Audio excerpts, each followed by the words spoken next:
Je me suis mis à genoux dans la cellule. J'ai dit, Jésus, je ne sais pas qui t'es, je ne sais pas où t'es. T'as versé ton sang pour mes péchés. T'es mort sur une croix pour moi. Moi, j'ai versé du sang avec mes poings. Mais j'ai jamais donné mon sang pour qui que ce soit. Et puis t'as fait ça pour moi. Eh bien, je te demande, il faut que tu me prouves que t'existes. Il faut que tu me prouves que t'existes, parce que j'en peux plus. Bien aimé, j'étais au fond du trou. J'en pouvais plus. Pourtant, j'arrivais toujours à rebondir dans le monde. J'arrivais toujours à rebondir. Mais là, j'en pouvais plus.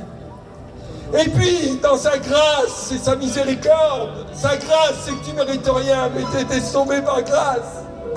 Dans sa grâce, Jésus a permis que je voie ma vie passer comme un film à la télé. J'ai vu tout le mal que j'ai fait. Tout le mal. J'ai fait du mal. Beaucoup de mal. Et je l'ai vu passer comme un film à la télé. J'étais à genoux dans cette cellule. Je l'ai rempli de larmes, cette cellule. Mais au matin, au lever du jour, je versais plus des larmes de tristesse, mais je versais des larmes de joie. Parce que Jésus-Christ m'avait pardonné, m'avait libéré, bien aimé. Lorsque j'étais dans le catholicisme avec mes parents, moi j'ai un de mes frères, ça fait 45 ans qu'il est moine, et mes vacances scolaires, je les passais dans une abbaye. Et on disait, quand tu fais un péché, tu fais tous les 3 jours, salut Marie, ton notre Père. Mettez une petite tape sur l'épaule. Il me disait, c'est passé. Et je ressortais de là-dedans, je refaisais la même chose que j'avais dite. Voyez-vous? Et ce jour-là, c'était fini. Je savais que j'étais pardonné. Amen. Je savais que le Seigneur m'avait lavé et purifié de mon péché. Ça, c'était la première nuit. La deuxième nuit, à minuit, le Seigneur m'a réveillé et j'étais dans mon lit et ma cellule était remplie de lumière. Il était là debout devant moi, je ne le voyais pas. Je voyais un homme lumineux. Ses bras étaient tendus vers moi. Je ne pouvais plus supporter son amour. Son amour était tellement grand, tellement si puissant. J'étais pourtant au 2e étage à Saint-Brieuc, dans cette cellule. Mais son amour était tellement grand qu'il me tuait. Je ne supportais plus. Ça touchait mes os, mes poils. J'avais l'impression d'être enterré dans cette prison. Et de cet amour, c'est pas évident à expliquer, bien aimé, mais de cet amour a jailli une voix. Et cette voix m'a dit, Emmanuel, je t'aime. Emmanuel, j'ai confiance en toi. Emmanuel, j'ai besoin de toi. On ne vous dit pas qu'on vous aime. On ne vous dit pas qu'on a besoin de vous. On ne dit pas qu'on a confiance en vous lorsque vous êtes au placard. C'est vrai. Alors là c'était le maximum. J'ai dit, ok Seigneur, d'accord. Le lendemain, j'ai fait un courrier à mon avocat pour me mettre en règle avec les hommes. Parce que voyez-vous, si j'étais en prison avant de rencontrer Jésus, c'était pas de ma faute. C'était de la faute des autres. Parce que ce que j'ai remarqué, c'est qu'en prison, c'était que des innocents qu'il y avait là. Chacun raconte son histoire, mais c'est pas de sa faute. On est tous au placard. Et moi le premier. Et puis là, eh bien j'ai dit à mon avocat que je voulais le rencontrer. Un mois après, il est venu me visiter. Il m'a dit, qu'est-ce qui se passe? Ben, je lui ai dit, voilà, je me suis mis en règle avec Dieu. Et maintenant, je me mets en règle avec les hommes. Je me mets en règle avec la société. Ben, je veux voir le juge. Mais qu'est-ce que vous avez à dire? Ben, je lui ai dit, j'ai ça à dire. Mais il m'a dit, mais vous êtes complètement fou. Vous partez pour 5 ans. Et puis là, en disant ça, mais vous allez reprendre 5 ans de plus. Mais j'ai dit, ça fait rien, je veux être en règle avec les hommes. Et je juge parce que je suis en règle avec Dieu. Et puis j'ai été convoqué, et puis au juge, je lui ai raconté comme je vous raconte ce qui s'est passé. Et le juge, il s'est levé, il m'a serré la main, il m'a dit merci, au revoir. Bien-aimé, je vais être court ce soir. Dieu a agi sur mon jugement. Le juge n'a rien considéré des choses que j'avais faites avant, pour lesquelles je n'étais pas incarcéré. Et Dieu a agi sur mon jugement. J'ai pris 1 an et demi, et au bout de 9 mois, j'étais dehors. 9 mois, une nouvelle naissance. Amen. Je ne sais pas où est-ce que tu es. Si tu es sur cette autoroute sur laquelle moi j'étais, je te conseille de t'arrêter, de considérer la parole ce soir. Jésus-Christ t'aime. Amen. Il a confiance en toi. Il a besoin de toi. Amen. Il a besoin de toi. Repens-toi. Demande-lui pardon pour tes péchés. Humilie-toi devant sa face. Et il va faire de toi son enfant, comme il l'a fait pour moi. Voyez-vous, maintenant je dors bien. J'ai la paix. J'ai la joie de pouvoir dormir. C'est énorme. De pouvoir bien dormir. C'est énorme. De ne pas être tracassé. C'est énorme. J'avais confiance en personne. Même pas aux femmes. J'avais confiance en personne. Et Dieu a permis que je me marie. Ça fait 25 ans que je suis marié. J'ai un enfant miracle. Je ne pouvais pas avoir d'enfant. Nous avons prié 6 ans avec ma femme pour avoir un enfant. On l'a eu. Après 6 ans de prière. Bien-aimé, viens à Jésus ce soir. Repens-toi de tes péchés. Peut-être que c'est encore une fois de plus que tu entends parler de Jésus. Je te le dis. Viens, Seigneur, ce soir. Tu ne sais pas ce qui va se passer demain. Si moi j'étais resté sur cette route, sur cette autoroute, je serais mort. Je ne serais pas là en train de te parler. N'endurcis pas ton cœur et viens à Jésus ce soir. Amen. Que Dieu vous bénisse. Et je suis reconnaissant, vous voyez pourquoi? Parce que vous, le peuple gitan, comme moi dans ma prison à Saint-Brieuc, vous êtes dans ce quartier, moi j'étais dans cette prison. Vous avez prié, vous avez témoigné, et je suis venu au Seigneur. Vous comprenez pourquoi mon cœur est rempli de reconnaissance? Et gloire à Dieu que vous soyez là, à Perpignan, dans ce quartier. Et gloire à Dieu, à toi qui entends cette parole, qui a ici l'évangile qui est prêché, parce qu'il y a des hommes et des femmes qui se tiennent ici. C'est le message de la vie. Il n'y a pas d'autre chemin que celui-là. C'est soit l'enfer, soit le paradis. Ce soir, choisis le paradis. Amen. Parce qu'autrement, ce sera l'enfer. Amen. Jésus-Christ a tout accompli. Celui qui a créé la terre et les cieux. La Bible dit que les cieux des cieux ne peuvent contenir la gloire de Dieu. Et que ce Dieu-là a décidé d'habiter le cœur de l'homme. Il va habiter ce soir dans ton cœur. Laisse-le entrer. Il frappe. Laisse-le entrer et tu verras. Ta vie sera bouleversée et changée. Que Dieu vous bénisse. Amen.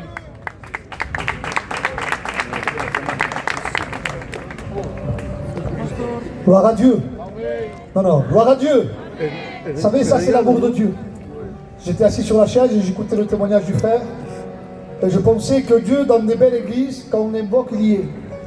Sur une place comme ici ce soir, si on évoque, il y est. Mais même au fond d'une cellule, quand un malheureux crie, l'Éternel entend. Et il est délivre de toutes ses détresses. Et ce Dieu est au milieu de nous ce soir. Et il peut te délivrer de toutes tes détresses. Vous savez, ce soir, on a l'honneur et le privilège de recevoir notre frère Steve. Que Dieu le bénisse. Vous savez, hier, j'ai été au séminaire. Hier soir, on a été bénis de la part de Dieu. Et moi, je crois de tout mon cœur que Dieu va continuer à bénir ce soir. Combien veulent être bénis ce soir? Lève ta main avec moi. Et crie un fort amen. Un fort alléluia. Alors on s'incline tous ensemble, on va présenter le frère devant la présence de Dieu et nous laissons toute la place à la parole de Dieu. Je vais demander à mon frère Abraham de pouvoir présenter son serviteur. Seigneur, nous te glorifions. Seigneur, nous plaçons ton serviteur devant toi, te demandant, Seigneur, de lui accorder cette compréhension de ton esprit. Saisis-toi de lui, Seigneur. Nous le faisons au nom de Jésus. Bon, la gloire au Seigneur, bonsoir à tout le monde. J'ai pas chaud? Alors on va essayer d'être sérieux, de ne pas être trop long avec vous et de ne pas vous embêter. Mais béni soit Dieu pour ce rendez-vous. Je crois ce soir que si nous sommes ici, au-delà de la volonté des hommes, il y a la volonté de Dieu. Dieu nous a rassemblés parce qu'il nous aime et qu'il désire nous parler. Je suis heureux d'avoir aussi mon frère Emmanuel qui a pu témoigner. C'est un garçon que j'ai rencontré il y a plus de 30 ans en prison. Nous avions rencontré Jésus, il avait changé nos vies. Vous savez, je n'aime pas parler de mon témoignage. Moi, je suis rentré en prison, je suis passé aux assises pour braquage, vol à main armée en bande organisée. On était des drogués, des voleurs, des menteurs, des bagarreurs. Mais la grâce de Dieu est venue vers nous, nous a transformés. Et là, dans cette prison, eh bien, j'ai rencontré ce jeune homme. À l'époque, c'était un garçon particulièrement dangereux. Il savait se battre, il était en prison pour trafic de drogue international, c'était un garçon compliqué, il avait prévu une évasion, il voulait tuer quelqu'un, mais dans la prison, l'amour de Jésus est venu et a tout changé. Et vous savez, si c'était pas vrai tout ça, 30 ans plus tard, où est-ce que l'on serait? Nous sommes ici ce soir à proclamer la bonne nouvelle de l'Évangile, parce que nous avons rencontré celui qui est vivant. Et aujourd'hui, je pensais à mon copain Emmanuel. Et il reste pas loin d'ici, et par rapport au message que je vais vous partager maintenant, je pensais à lui, et je dis je vais l'appeler, et je pensais pas qu'il aurait été là ce soir, et puis il est là au milieu de nous, donc béni soit Dieu, il s'appelle Emmanuel, Dieu est au milieu de nous. Alors il y a plus qu'Emmanuel, il y a le Dieu qui est au milieu de nous, qui est vivant, et qui a un plan pour tous ceux qui sont là autour de nous. Les braqueurs, les drogués, les voleurs, les dealers, Dieu a un plan pour chacun. Ça peut vous encourager, même les mamans qui sont là. Ils pourraient dire oui, mais mon fils, mon mari, mon frère, mon neveu, ma famille, comme ça. Mais le Dieu que nous servons, là où le péché abonde, la grâce surabonde. Ce soir, vous savez, je sais que nous sommes au bon endroit. Vous savez pourquoi? Il y a de cela quelques années en arrière, j'étais ici à Perpignan, je revenais d'un séminaire, et puis je voulais rentrer chez moi, j'étais fatigué. Et l'avion, j'ai dû attendre une journée supplémentaire. Et puis je me suis retrouvé dans l'église de Joanne et de Stéphane. Et puis la réunion a eu lieu, et quand la réunion s'est terminée, écoutez bien, quand la réunion s'est terminée, j'ai rencontré un homme qui était là. Il n'était pas de Perpignan, il venait du nord de la France. Il faisait du stop. Il allait en Espagne. Vous savez quoi faire en Espagne? Il allait pour rencontrer Dieu. Il m'a expliqué, il m'a dit monsieur, il m'a dit je fais du stop, je viens du nord de la France, je cherche Dieu, je veux rencontrer Dieu. Alors je me suis mis une idée dans mon esprit, je vais aller en Espagne et là-bas peut-être que je vais rencontrer Dieu. Et il dit tout à l'heure j'étais à quelques kilomètres d'ici, quelques dizaines de kilomètres d'ici, je connais pas Perpignan, je suis jamais venu ici. J'ai fait du stop, quelqu'un m'a monté, ils m'ont arrêté juste devant l'église évangélique. La porte était ouverte, la réunion allait commencer. Il a dit alors je suis rentré, je cherche Dieu, je fais du stop, je ne sais pas où je vais, j'arrive ici. Ils l'ont arrêté devant l'église évangélique, il est rentré à l'intérieur, il a écouté la bonne nouvelle de l'évangile. Il cherchait Dieu, Dieu l'attendait dans l'église, comme Dieu t'attend ici ce soir. Dieu t'attend ici ce soir, c'est ton rendez-vous avec Dieu. Dieu te lance un défi.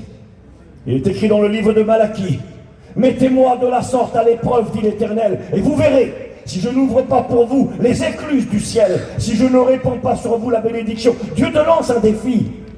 Réponds au défi. Dis au Seigneur, Seigneur, si tu es vivant, si c'est vrai tout ça, si tu peux faire quelque chose pour moi, si ce que ce pasteur dit, si ce que ce chrétien a témoigné c'est vrai, est-ce que tu es capable? Eh bien si tu es capable, parle-moi ce soir. Essaye de faire cette prière dans ton cœur et dire, Dieu, si c'est vrai tout ça, si tu es vivant, parle-moi ce soir. Montre-moi ma vie, montre-moi que tu me connais. J'ai un ami à moi en Irlande, je travaille en Irlande pour l'œuvre de Dieu.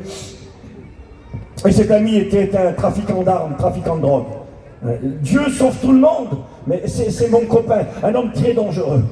Cet homme certainement a tué des personnes. Un homme loin, loin dans la misère. Il vendait des armes dans le conflit entre l'Irlande du Nord et l'Irlande du Sud. Un homme très dangereux. Et puis un jour, il a fait une expérience avec Dieu, je ne rentre pas dans les détails. Mais à un moment donné, il s'interrogeait. Est-ce que c'est vrai tout ça? Est-ce que tu es vivant, Dieu? Est-ce que tu as un plan pour moi? Écoutez-moi bien, il était tellement au bout du rouleau. Ses deux frères s'étaient suicidés. Si c'est pas trois, au moins deux. Et lui, il a eu cette idée diabolique. Il a pris une corde, il l'a mis dans son auto. Il était marié, père de famille. Il en avait marre. Est-ce que Dieu, c'est vrai tout ça? Est-ce que c'est pas des bêtises religieuses? Parce que c'est pas d'une religion qu'on a besoin. Je vous le dis de la part de Dieu, c'est vrai. C'est pas le christianisme qui va changer vos vies.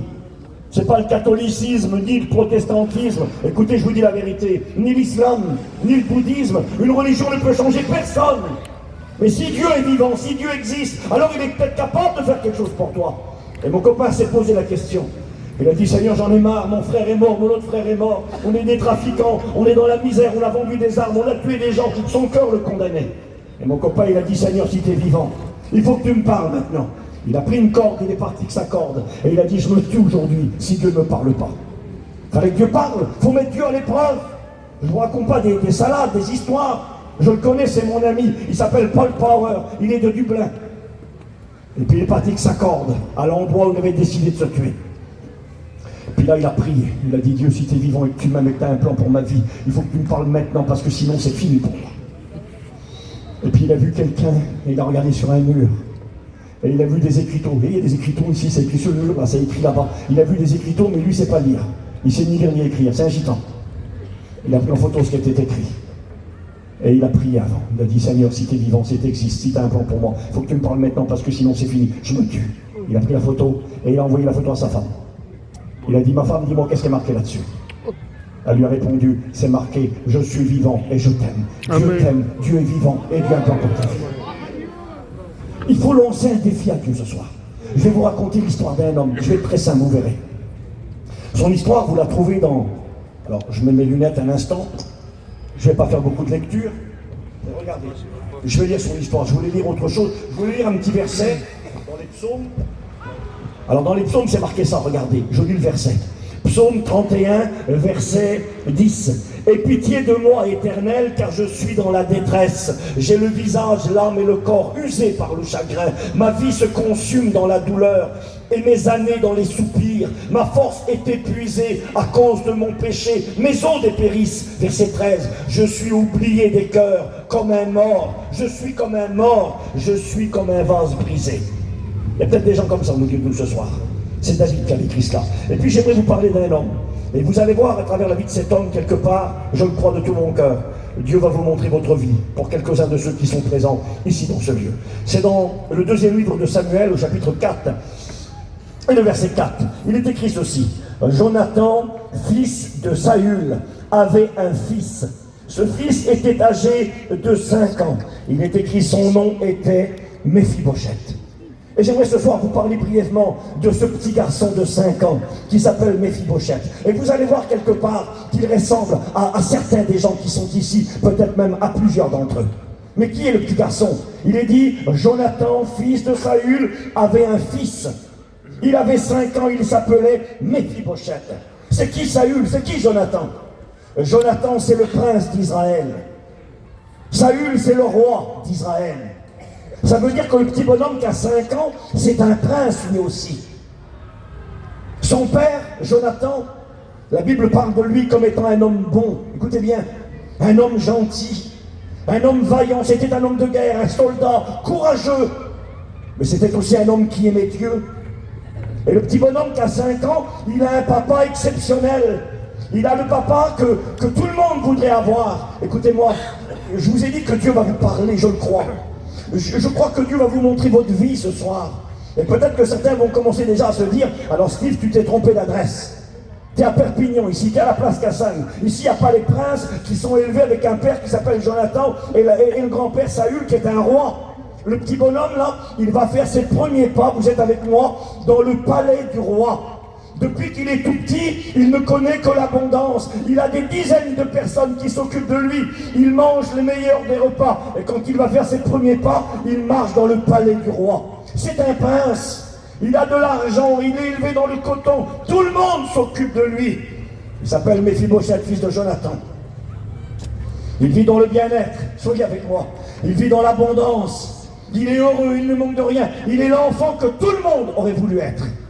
Jusqu'à là, certains m'ont dit, Steve, tu fais naufrage. C'est pas nous, moi je suis pas comme ça. Moi j'ai pas été élevé dans un palais, j'ai pas fait mes premiers pas dans l'abondance et le luxe. Il n'y avait pas 10 ou 100 personnes qui s'occupaient de moi. Moi ça a plutôt été l'inverse peut-être pour certains d'entre nous. Mais écoutez bien l'histoire, parce que la Bible est la vérité. Parce que la Bible, elle raconte la vie dans sa réalité. Elle raconte la vie avec toute sa cruauté. Le petit bonhomme, il est question de lui dans le livre de Samuel, écoutez-moi, quand il a 5 ans. Mais pourquoi? Parce que quand il a 5 ans, quelque chose va t'arriver. Soyez avec moi, s'il vous plaît. J'aimerais vous montrer votre vie ce soir. La vie de plusieurs d'entre nous qui sommes ici. Quand il a 5 ans, le petit Méphibosheth, quelque chose va arriver, un drame. Son père est parti à la guerre avec son grand-père, les ennemis les attaquent, les Philistins. Alors ils sont au combat, et pendant qu'ils sont au combat, son grand-père va mourir, et son père va mourir aussi. Et le petit bonhomme de 5 ans, qui avait été élevé dans le luxe, dans l'abondance, dans la paix, dans la joie, le papa qui l'aimait tant, dont il était si fier. Vous savez, comme tous les petits garçons, quand je serai grand, je serai comme mon père. Et lui, il avait envie d'être comme son père, parce que son père, il était comme ça. C'était quelqu'un de terrible. Mais à 5 ans, le drame est venu. À 5 ans, la mort est venue. Et quand on a 5 ans, on ne comprend pas la mort. Quand on a 5 ans, on ne comprend pas. Quand les gens sont arrivés à porter la nouvelle et dire « Jonathan est mort, Saül est mort, l'armée d'Israël a été vaincue, l'ennemi a pris le dessus ». Le petit bonhomme, il ne comprend pas. Il écoute des gens qui pleurent, qui crient autour. Mais qu'est-ce que ça veut dire? Ça veut dire, Méphibosheth, tu ne verras plus papa. C'est fini, papa est parti, tu ne verras plus ton père. Et puis là, l'ennemi va arriver, on a peur. Il est dit qu'une femme qui s'occupait de Méphibosheth l'a pris dans ses bras, le petit enfant de 5 ans, et elle a voulu courir avec le petit. Le drame était arrivé, il faut fuir le palais, il n'y a plus de papa, le roi d'Israël est mort. Elle part avec le petit dans les bras, et pendant qu'elle part, le petit lui glisse des mains. C'est marqué comme ça, vous lirez chez vous. Quand le petit garçon lui glisse des mains, le petit Méphibosheth de 5 ans, quand il tombe par terre, ses 2 pieds sont brisés. Il deviendra handicapé à vie. Il ne pourra plus marcher jamais comme les autres. Lui, que sa vie, c'était un conte de fées, c'était une histoire de Walt Disney, c'était le petit prince qui grandit dans le palais, son avenir est assuré, il deviendra le prince d'Israël, le roi d'Israël, mais là, il n'est plus rien. Son père est mort. Il a tout perdu, il a perdu sa santé, l'usage de ses pieds, il est brisé sur le sol, on l'a fait tomber par terre. Et Dieu me parlait, je pensais à vous, et Dieu me disait combien de Méphibosheth dans la ville de Perpignan. Méphibosheth, ça veut dire ceci, c'est 2 mots. Il y a le mot Méphi et Bosheth. Méphi, ça veut dire brisé, cassé, détruit, exterminé. Et Bosheth, ça veut dire la honte. Brisé, exterminé et dans la honte. Quelque chose s'est passé dans la vie de Méphibosheth qui a tout cassé. Et Dieu me disait qu'il y a des hommes et des femmes ici ce soir. Quelque chose s'est passé dans leur vie et a tout cassé. Un divorce. Un divorce, le papa a quitté la maman, il est parti. Et t'as rien compris du jour au lendemain, mon père n'est plus là, ma mère n'est plus là, ma mère est partie. Un divorce dans ta vie. Ton mari qui t'a quitté, ta femme qui est partie. Je m'excuse, qui t'a trompé. Elle t'a amené la honte sur toi. Tes enfants qui ont ouvert des portes, qui ont fait des choses horribles, et t'en as honte. Et ça t'a cassé, ça t'a arrêté. T'avais ta petite vie à toi, mais quelque chose s'est produit et t'as brisé. J'ai marqué dans mes petites notes tout à l'heure, j'ai marqué un mariage qui a échoué, un divorce, un deuil prématuré. Le petit bonhomme, il a 5 ans, il ne sait pas ce que ça veut dire la mort. Il voit des gens qui pleurent et qui crient, mais papa n'est plus là. Combien peut-être ce soir pourrait dire, mais moi Steve, c'est un peu ma vie. Moi j'ai perdu mon père, j'étais tout petit, j'ai perdu ma mère, j'étais tout petit, j'ai perdu mon frère, mon cousin. Vous savez, des drames arrivent. Les hommes pourraient dire ce soir, j'ai perdu ma femme, toute jeune. Vous savez, on est des terriens, des humains. Et puis là, on a une vraie histoire, on a la vraie vie. On a le conte de fées. On a ce petit bonhomme que tout le monde aurait voulu être. Mais à un moment donné, il deviendra celui que personne ne veut être. À 5 ans, tout s'écroule. Ici, c'est mieux. Son nom, Méphibosheth, celui qui est brisé, cassé en morceaux, qui est détruit. C'est pour ça que j'ai lu ce verset. David dira, moi je suis mort. Je suis comme un vase qui est brisé. Et je le crois dans mon cœur. Parmi tous les gens qui sont là devant moi et tout autour et qui écoutent. Derrière le rire, derrière le style tout va bien, non impeccable, j'assure. Ton passé, ce que tu as vécu quand tu étais plus jeune, quand tu étais enfant, je ne sais pas, un drame, une tragédie, un deuil, la perte d'un être cher, la maladie qui est venue te toucher. J'ai noté ceci. Méphibosheth est tombé. On l'a fait tomber par terre. Le voilà les pieds brisés. En un instant, en une journée, tout a basculé. Et il y a des hommes et des femmes qui parmi nous pourraient ce soir peut-être prendre la parole et dire « Steve, c'est moi ça. C'est moi, je me rappelle mon enfance, je me rappelle quand tout a basculé. Je me rappelle quand mon père est parti, quand ma mère est partie. Je me rappelle quand la mort est venue chez moi. Je me rappelle l'alcool et ses ravages dans la maison. Je me rappelle la drogue et ses dégâts. Je me rappelle les coups que j'ai pris, on m'a battu. Des femmes pourraient peut-être témoigner ce soir et dire, moi je suis celui ou celle qui a connu ces réalités. Quelque chose s'est cassé en moi. J'ai marqué des personnes qui ont été abusées. Ça existe. On n'en parle pas. On met le veto, on cache, on ne dit rien à personne. Mais ça existe. Que Dieu nous y aide, que Dieu nous bénisse. C'est marqué, le conte de fées est devenu un film d'horreur, un cauchemar, la vraie vie. Le petit prince en fuite n'est plus rien. Il n'a plus rien, il est le fils brisé, il est le fils de la honte, celui qu'on a laissé tomber, il est l'orphelin, l'handicapé. Il n'a que 5 ans, la réalité de la vie, la fragilité du château de cartes qu'on essaie de construire. J'aimerais vous le rappeler de tout mon cœur. Écoutez s'il vous plaît, la vie que vous construisez, comme moi, c'est un château de cartes qui en 2 minutes s'écroule. J'ai perdu mon frère de 35 ans, un coup de téléphone, badaboum, il était par terre. Mon petit cousin de 21 ans, mon meilleur ami, il était avec moi quand on a fait les braquages, dealer de drogue. Un coup de téléphone, un business qui a mal tourné, on l'a retrouvé au pied d'un mur, il était mort, 21 ans. Je sais ce que c'est tout à coup, je sais ce que c'est la vraie vie. Méphibosheth, lui qui est brisé, qui est cassé, et qui avait pourtant un avenir extraordinaire, mais tout s'est écroulé en une journée, en un instant. Il a tout perdu. J'ai noté, il se sauvera dans le petit village perdu de Lodebar. Lodebar, ça veut dire là où il n'y a rien. Il est arrivé là où il n'y a rien. Son avenir, il n'en a plus. Si ce n'est la cicatrice à vie, son rejet, sa solitude et sa honte. J'ai marqué ceci, moi, sur ma petite feuille. Ça y est, on y est. Je commence à mieux te voir dans l'histoire de ce petit bonhomme-là. Au départ, c'était pas toi, le prince, qui marche dans le palais, mais le petit bonhomme où tout s'est écroulé un jour, où la catastrophe est arrivée, où le deuil est arrivé, où l'accident est arrivé, où l'épreuve est arrivée, où la misère est arrivée. Nous sommes ici devant la vraie vie, dure, sans pitié, qui ne fait de cadeau à personne et qui ne t'a pas épargné. J'ai marqué, toi aussi, quelque chose t'a cassé. Toi aussi, quelque chose s'est cassé en toi. Quelque chose a été brisé et te fait honte.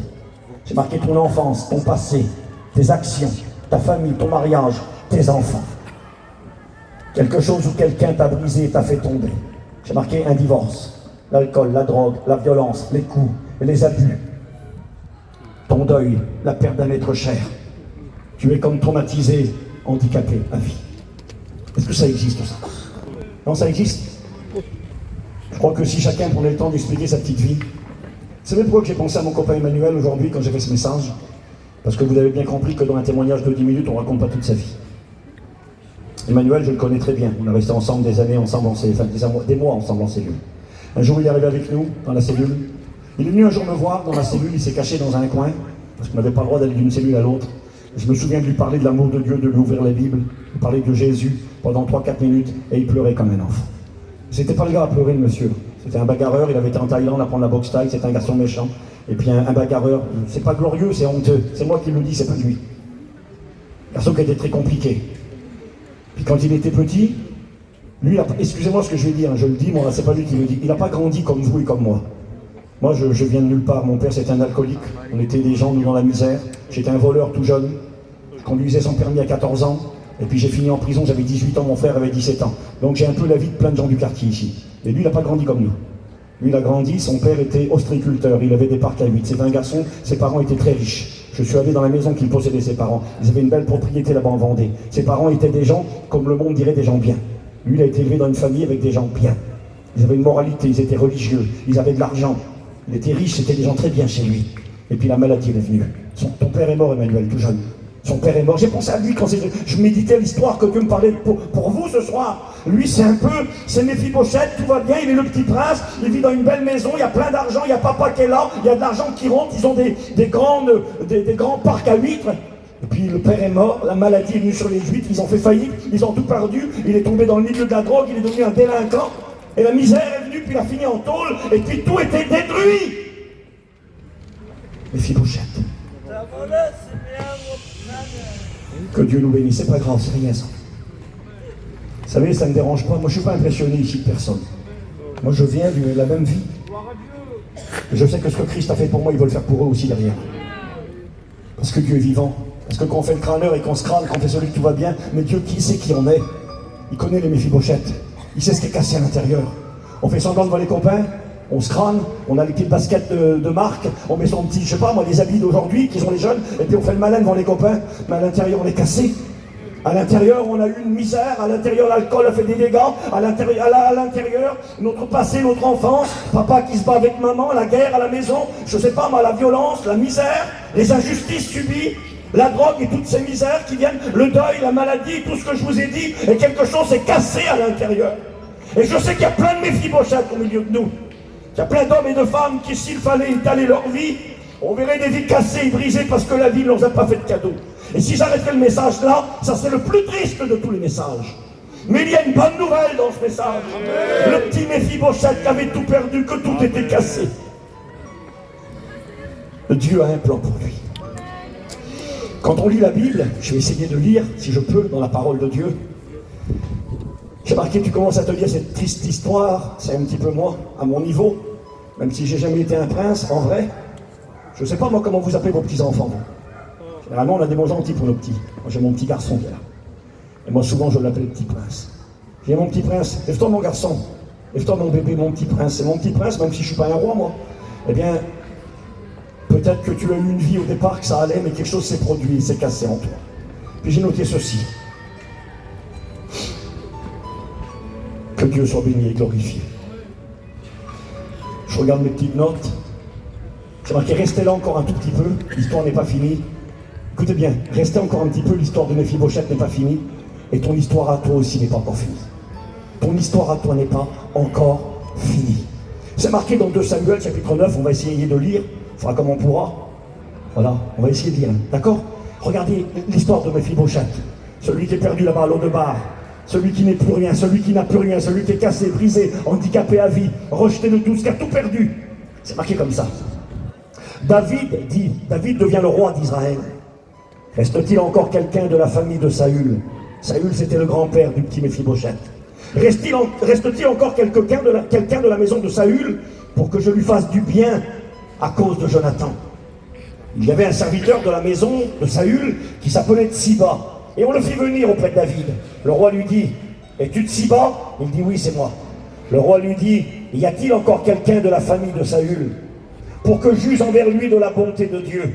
Et Tsiba répondit au roi, oui, il y a encore le fils de Jonathan, celui qui est handicapé des 2 pieds. Il dit même pas son nom, il l'appelle pas Méphibosheth, il l'appelle celui qui est brisé, celui qui est cassé. Et peut-être que quand les gens parlent de toi, c'est comme ça qu'ils parlent de toi.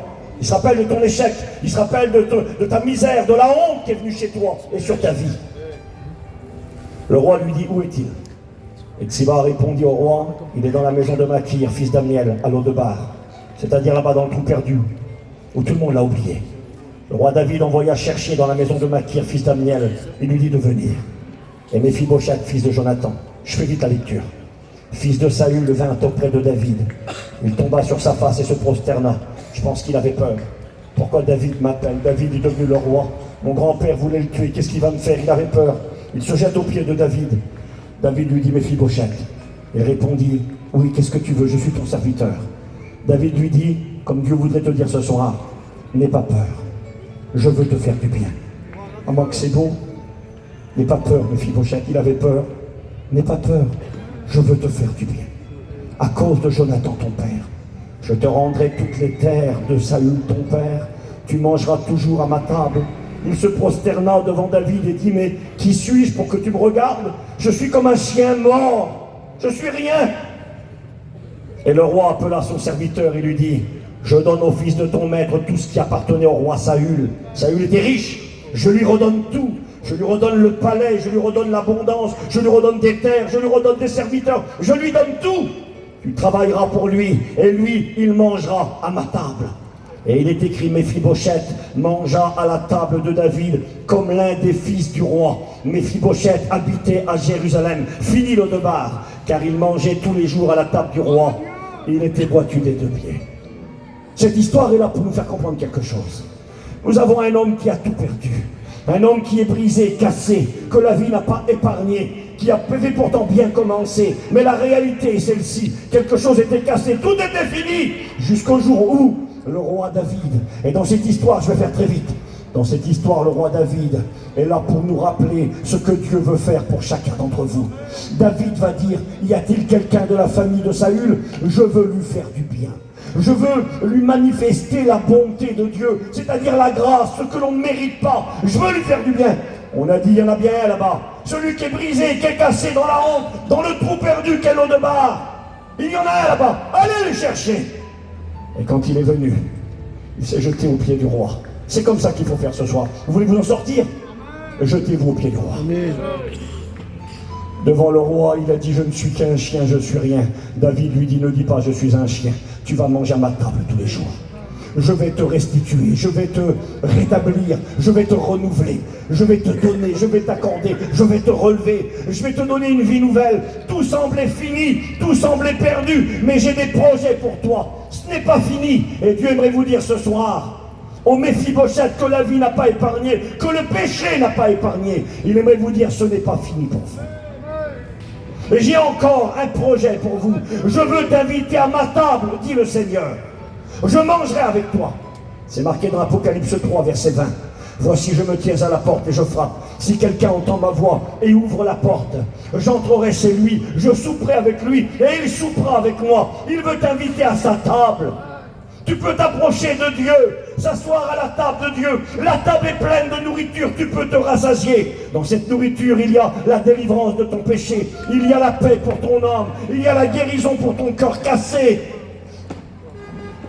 Il y a la joie qui vient du ciel et qui apporte la consolation. La table est remplie de nourriture. Tu n'as qu'à te servir ce soir. Tu es invité à la table du roi.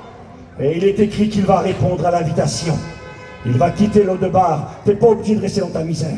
Tu n'es pas obligé de rester dans ta honte. Tu n'es pas obligé de rester dans ton cœur brisé. Ce qui s'est passé, ça s'est passé. On ne pourra jamais l'effacer et peut-être jamais l'oublier. Parce qu'il est écrit que même à la table du roi, Méphibosheth était tout le temps perclus des deux pieds. C'est vrai, son passé était une réalité, mais la vie nouvelle qu'il avait reçue était aussi une réalité. Il avait accès à la table du roi, il était comme un prince, il était redevenu un prince, comme un fils du roi. Et je te promets ce soir que c'est le plan de Dieu pour ta vie. Je te promets ce soir qu'il y a un avenir pour toi. Je te promets pour ce soir que si pour toi, vue humaine, c'est fini et terminé, le grand roi qui est dans le ciel a un plan pour ta vie. Il est écrit dans Jérémie 29 et verset 11, « Je connais les projets que j'ai formés sur toi, dit l'Éternel. J'ai des projets de paix et non de malheur. » Il est écrit dans 2 Corinthiens chapitre 5 verset 17 que si quelqu'un est en Christ, il devient une nouvelle créature. Les choses anciennes sont passées, tout devient nouveau. Je pense que vous avez écouté parler d'Osta et j'aurais fini. Je vous demande pardon, il fait froid puis il est tard. Écoutez-moi 2 minutes. Il y a une pratique au Japon. C'est un art japonais qui s'appelle le kintsugi. Alors, ça ne veut peut-être pas dire grand-chose. Le kintsugi, il y a des spécialistes dans cette matière. Leur travail, c'est de réparer ce qui est cassé et de lui donner encore plus de valeur après. Vous savez ce qu'ils font? Ils prennent un vase qui est brisé. Nous l'avons lu, David a dit « Je suis comme un vase brisé ». Et peut-être que tu pourrais dire cela aussi ce soir, toi. Ils prennent un vase brisé, ces hommes-là, ces spécialistes, ils le ramassent, toutes les pièces, et ils vont commencer à le réparer. Mais pour coller les pièces les unes aux autres, ils vont utiliser de l'or pur. Ils vont utiliser de l'or et ils vont coller chaque partie avec de l'or pur. Et quand à la fin ils ont fini leur travail, beaucoup de patience, beaucoup de temps et beaucoup d'argent, de l'or pur, quand ils ont fini qu'ils posent le vase, il vaut plus cher une fois réparé que ce qu'il valait avant qu'il ne soit cassé. Le plus grand spécialiste de cet art japonais, c'est Jésus de Nazareth. Il prend les vases brisés, cassés, les Méphibosheth, ceux qui sont dans la honte, ceux que le passé les a détruits, ceux que leur vie, ceux que la vie ne leur a fait aucun cadeau. Et quand ils acceptent de répondre à l'appel du roi, et de dire « Seigneur, je veux venir à ta table. Et moi, je suis qu'un chien mort, je ne suis rien, je ne mérite rien. C'est ce que Dieu veut de toi. Tu ne mérites rien, je ne mérite rien. Je viens devant toi avec mon cœur brisé, avec ma vie brisée, tel un vase. Tout est cassé. Mon passé, mon échec, mon divorce, mon mariage, mes parents, la maladie, le deuil et tout ce qui m'a détruit. Je viens devant toi. Et si tu fais cette prière ce soir, le grand spécialiste qui répare les vases cassés, pas avec de l'or de la terre, mais avec son sang précieux, va être capable de te laver, de te pardonner et de te donner une vie nouvelle. Je te le promets. Vous savez pourquoi? Parce qu'il l'a fait pour Emmanuel qui est là. Il l'a fait pour Steve. Il l'a fait pour mes copains serviteurs de Dieu derrière moi. Il l'a fait pour les chrétiens et les chrétiennes qui sont là. Il peut le faire pour toi. Et je termine tout de suite, un dernier mot. Si ce message, il est en particulier pour nos amis qui ne connaissaient pas Dieu, le Seigneur me disait, tu sais Steve, il y aura des chrétiens ce soir à la Réunion. Là, eux aussi, la vie ne leur a pas fait de cadeau. Et eux aussi pourraient dire, oui Steve, tu sais, moi je suis un chrétien, une chrétienne, mais Méphibosheth, c'est un petit peu moi aussi. Bien que je sois chrétien ou chrétienne, je n'ai pas été épargné. Le deuil m'a brisé, la maladie m'a brisé, mes enfants m'ont brisé, mon mari m'a brisé. Je ne sais pas, Dieu me disait ça dans mon cœur. Et Dieu me disait, dis-leur qu'ils n'oublient pas qu'ils ont le droit de s'asseoir à la table du roi. Qu'ils ont le droit d'être nourris, d'être rassasiés, d'être consolés, d'être fortifiés et d'être bénis, eux aussi. Le Seigneur t'invite ce soir. On va baisser nos têtes, s'il vous plaît. Je vous remercie pour votre attention. J'appellerai les Méphibosheth au milieu de nous. Ceux qui ont été cassés, brisés, et qui vivent une honte peut-être sur leur vie. À prendre conscience qu'ils ne sont pas obligés de rester à l'eau de bar. Tu n'es pas obligé de rester dans ta dépression. Tu n'es pas obligé de rester dans ton péché esclave et aller en enfer pour l'éternité. Ce soir, tu peux changer de destination. Tu es invité à la table du roi. Vas-tu relever l'invitation? Vas-tu dire, oui Seigneur, je viens. Je ne mérite rien, mais je viens devant toi. Viens guérir mon cœur. Viens guérir mon cœur brisé. Viens pardonner mon péché. Viens me consoler. Viens me rétablir. Tu es capable de le faire. Tu l'as fait pour Emmanuel. On a écouté son témoignage. Tu l'as fait pour des multitudes. Je pourrais vous donner des témoignages ce soir. Le temps ne nous est pas donné. Mais ce que Dieu a fait pour Méphibosheth, il veut te faire grâce. Viens, tu as le droit de venir à lui. Je prie le Seigneur un instant. Prions tous ensemble, s'il vous plaît. Seigneur, nous sommes devant toi. Tu es le Dieu vivant et vrai. Ici, on n'a pas parlé de religion ce soir. On n'a pas invité les gens à adhérer, à se convertir à une religion. On leur a dit qu'il y a un Dieu dans le ciel qui est vivant, qui a un plan pour eux, qui les connaît. Il connaît nos vies, il connaît les brisures, les cassures de notre cœur. Il connaît les fêlures, il connaît la réalité de ce que nous sommes. Et ce soir, il nous dit que ce n'est pas fini. Il nous dit qu'il a un plan pour nous. Il nous dit qu'il nous aime. Et que si on vient à lui et qu'on répond à l'invitation de celui qui a dit, venez à moi, vous tous qui êtes fatigués, chargés, je vous donnerai du repos. À celui qui a dit, je ne mettrai pas de rang, celui qui vient à moi. Tu es là ce soir, Jésus de Nazareth, le Jésus de la Bible, celui qui est mort à la croix et qui est ressuscité, le roi des rois, le Seigneur des seigneurs. On a le droit de venir à toi. Et si on vient à toi, la guérison sera garantie. La délivrance sera garantie. Tu vas panser nos plaies. Tu vas recoller les morceaux cassés. Et tu vas nous donner plus de valeur que ce que nous étions autrefois. Que tu bénisses mes amis, qu'ils viennent à toi maintenant. Que tu bénisses ton Église. Les chrétiens et chrétiennes, les Méphibosheth qui sont là ce soir. Qu'ils n'oublient pas qu'eux aussi, ils ont leur place à la table. Et que tu veux bénir leur vie. Seigneur, fais ton œuvre. Je prêche ta parole avec conviction. Parce que je sais ce que tu as fait pour moi. Je sais ce que tu as fait autour de moi depuis tant d'années. Et je sais ce que tu veux faire pour la ville de Perpignan. Que tu bénisses cette ville. Que tu bénisses cette place. Que tu bénisses la jeunesse. Toi, tous ces jeunes qui sont trompés par le diable, aveuglés, qui déjà n'ont pas été épargnés par la vie. Fais-leur comprendre, Seigneur, ce soir, qu'il y a une issue. Et que cette issue, c'est toi. Ils ne sont pas obligés de se vautrer dans le péché. Ils ne sont pas obligés de continuer dans la voie de la destruction. Il y a un chemin, il y a la vérité, il y a la vie. Et tu es là ce soir pour eux. Tu as été brisé pour réparer les cœurs brisés. Seigneur, merci pour ton amour. Que tu bénisses chacun d'entre nous. Cet appel, je le fais sur ton cœur. Je le fais sur ton cœur. Je le pose sur ton cœur. Tu n'es pas obligé de rester un Méphibosheth brisé. Tu peux venir à la table du roi, recevoir le pardon de tes péchés, la guérison de ton cœur brisé, et tu peux recevoir une vie nouvelle ce soir. Le Seigneur t'appelle. Réponds à cet appel. Tu n'as pas besoin de venir devant, de te monter devant tout le monde, mais entre toi et Dieu, tu baisses ta tête et tu lui dis, Seigneur, je te donne ma vie. On va écouter un frère chanter un cantique, on finira la réunion comme ça. Mais le temps du chant, laisse-le te guérir. Réponds à l'invitation, viens à la table du roi. Il va te bénir, il va te faire du bien. Tu ne mérites rien, c'est normal, c'est la grâce de Dieu. Il te tend la main, laisse-le te guérir. J'appelle un frère, qu'un copain chante un cantique. Et on finira la réunion, s'il vous plaît. Qu'un garçon nous chante un chœur, on prie le temps d'un cantique, s'il vous plaît. On réfléchit à la prédication. Et puis on répond au Seigneur. Et je répète, toi qui es chrétien, tu as le droit de lui parler. Tu as le droit à la guérison. Il est venu guérir les cœurs brisés.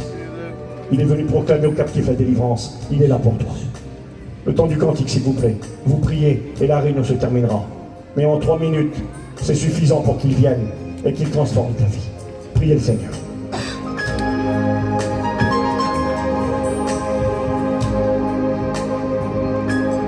Combien de temps que tu es comme ça, rien n'a changé, tout est cassé, il est là pour te réparer, pourquoi ne pas goûter à celui qui t'a aimé le premier. Alors viens, allez viens, Jésus t'appelle à la vie éternelle. Allez viens, il t'appelle.